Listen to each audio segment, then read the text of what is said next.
Hi, my name is David Wilburn. Today I'm going to be talking about converting decimals to fractions. Particularly, I'm going to talk about converting repeating decimals into fractions. Now, as I'm sure you're aware, any decimal number can be converted into a fraction. Let's say, for instance, we have this decimal, 0.6, or that can also be read as 6/10. By reading it according to the place value, the tenths place, then that allows us to rewrite it as a fraction, as 6/10. We've already written it as a fraction, but as we know, this fraction can be reduced. The numerator and the denominator can both be divided by 2. And so when we divide 6 by 2, we get 3. And when we divide 10 by 2, we get 5. So this is the final form of the fraction 3/5 that is equivalent to the decimal 6/10. Excuse me for a second. Eraser. That didn't erase as good as I would have liked, but we can keep going. Now, what we're really talking about here is the fact that every rational number can be expressed as the quotient of two integers. Okay? When we had 6/10, we had 6 over 10. 6 is an integer and 10 is an integer. And by expressing it as a fraction, that's actually the quotient of two integers. Now, an irrational number is a number that cannot be expressed as the quotient of two integers. One of the most famous irrational numbers that we know of is pi. Essentially what pi is it's a non-repeating decimal. Pi is approximately equivalent to 3.14. Those are the digits that most of us know. It continues 1, 5, and it keeps going, but those digits never repeat. It keeps going forever. That's a non-repeating decimal. It's an irrational number. This number can never be expressed as the quotient of two integers. But when you have a repeating decimal, such as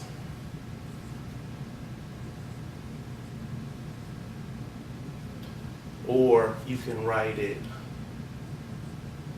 with a bar to indicate that that digit 8 repeats infinitely. This is actually a rational number. The only time a number is irrational is when it goes on forever and the pattern doesn't repeat. Since this pattern repeats, it's rational. And I'm going to show you now that 0.888 on to infinity can be expressed as a quotient of two integers.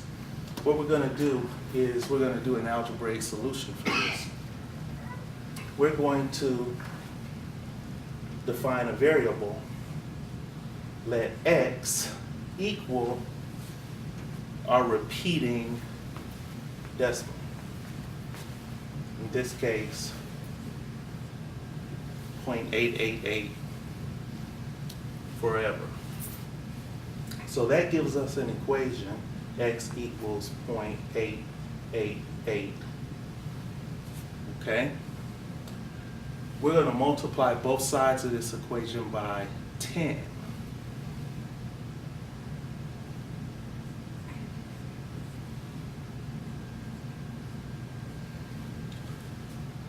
The reason we're multiplying both sides of the equation by 10 is because there's one single digit, tenth place, the 10th place digit, that repeats infinitely. I'll show you another example in which we have two digits that repeat, and in that case you would multiply both sides by 100. You have to multiply in order to remove the repeating part of the decimal. So on this side, we get 10x, and on this side, we get 8.888, and it still goes on forever.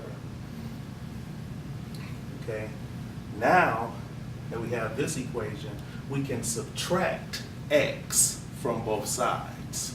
Now there's a trick here. On this side, I'm going to write minus x.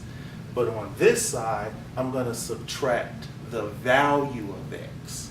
And we established that the value of x is 0.888 going on infinitely. You see what I've just done?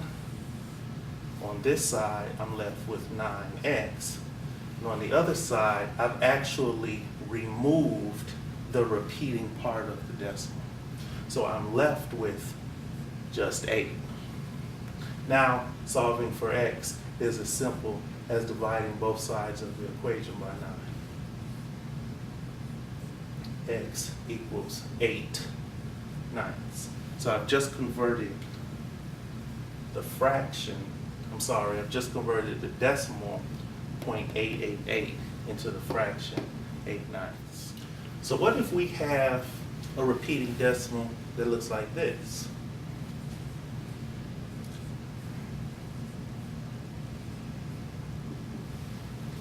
You can see now that we have two digits that repeat, 8 and 1. So what we're going to do is we're going to say let x equals 0.8181, etc. Set up our equation, x equals 0.8181, etc. And we're going to multiply both sides by 100.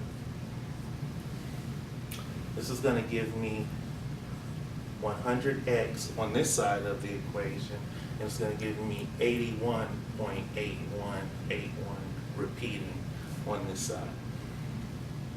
Now at this point, I'm still going to subtract x from both sides. Subtract x in this variable form from this side, but I'm going to subtract the value of x from this side, minus 0.8181 repeating. So what I end up with is 99x equals 81. Once again, by subtracting, I've removed the repeating part of the decimal. It's the beauty of variables. You can set a variable equal to any number. And so since 0.8181 repeating is a number, we can set, it's fair game to set our value of x as that number. Now all we have to do is divide both sides of the equation by 99. X equals 81 over 99, which can be reduced. We can divide both the numerator and the denominator by 9. And so 81 divided by 9 is 9, and 99 divided by 9 is 11.